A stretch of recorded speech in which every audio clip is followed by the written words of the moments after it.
Hello student, आज हम लोग व्याकरण से पाठ 18 पद परिचय के बारे में देखेंगे। पद परिचय क्या है बच्चों? देखो, पद परिचय क्या है इसके बारे में हम लोग देखें। पद परिचय को पद विन्यास या पदच्छेद आदि नामों से भी जाना जाता है। जब वाक्य में कोई शब्द प्रयुक्त करते हैं तब वह शब्द न रहकर पद कहलाता है। पद किसे कहते हैं?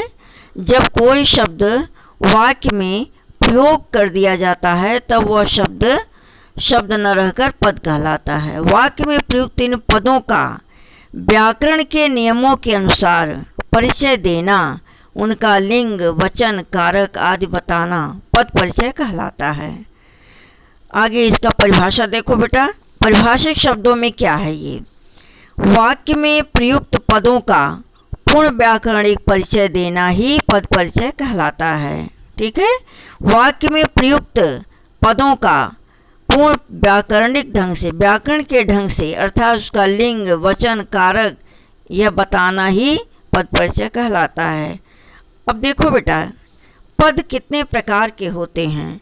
तो आगे बताया गया तुम्हें पद दो प्रकार के होते हैं, विकारी, अविकारी। विकारी पद किसे कहा जाता है? संज्ञा, सर्वनाम, विशेषण तथा क्रिया वाले शब्दों को विकारी पद कहते हैं। अविकारी क्या है? क्रिया विशेषण, संबंध बोधक, समुच्चय बोधक, विस्मयादि बोधक शब्दों को अविकारी पद कहा जाता है। अब हम आगे देखेंगे कि जब हम किसी पद का परिचय देते हैं तो किन बातों का ध्यान हमें रखना चाहिए। वाक्यों में प्रयुक्त पदों का व्याकरणिक परिचय देने के लिए निम्नलिखित बातों को ध्यान में रखा जाना चाहिए।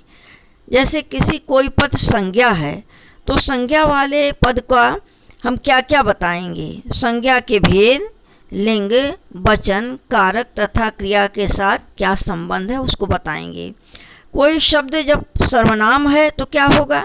सर्वनाम का भेद बताना है, लिंग, वचन, कारक तथा क्रिया के साथ उसका संबंध। कोई पद विशेषण है तो क्या बताओगे? उसका भेद क्या है? गुणवाचक, संख्यावाचक, परिमाणवाचक, सार्वजनिक विशेषण, लिंग, वचन, विशेष जिसकी विशेषता बता रहा है। फिर कोई पद अगर क्रिया है तो उसका भी भेद बताएंगे। लिंग, वचन, काल, वाच्य, कर्ता और कर्म का संकेत देंगे। क्रिया विशेषण है तो उसका भी भेद बताएंगे। जिस क्रिया की विशेषता बताई जा रही है उसके बारे में संकेत देंगे। संबंध बोधक, उन संज्ञा तथा सर्वनाम शब्दों का उल्लेख जिनका संबंध बताया जा रहा है। समुच्चय बोधक वाले शब्दों के लिए क्या है? भेद उसका बताओगे। वह समान अधिकरण है कि व्यधिकरण। योजक पद का उल्लेख करेंगे। विस्मयादि बोधक कोई शब्द है तो उसका भी भेद बताएंगे। उसके द्वारा जिस भाव को प्रकट किया जा रहा है उसका भी उल्लेख करेंगे। ठीक है बच्चों, तो पद परिचय क्या है?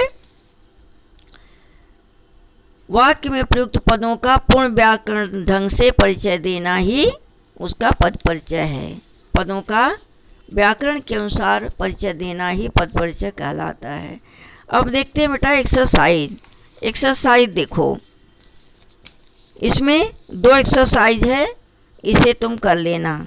जैसे चोर पुलिस को चकमा देकर भाग गया, रेखांकित पदों का परिचय दीजिए। ये भाग गया शब्द क्या है? सैनिक, बुढ़ापे, कैसे, ये, मन उदास है, इसको लिख लेना। ठीक है बच्चों। तो दूसरा है रंगीन छपे शब्दों के उचित विकल्प पर सही का निशान लगाओ। अब देखो, अध्यापक ने कहा पत्र लिखो, तो ये पत्र क्या है? जातिवाचक, एकवचन, पुल्लिंग, व्यक्तिवाचक, ये सब लिख लेना। ठीक है बेटा। तो इसमें सेकंड वाले में कितना है? 1 2 3 4 5 6, 5 तक इसको कर लेना पूरा। ठीक है, बहुत ज़्यादा नहीं है, तो इसको अपनी कॉपी में कर लेना तुम लोग। फिर आगे लेसन में फिर मिलेंगे बेटा। Thank you student.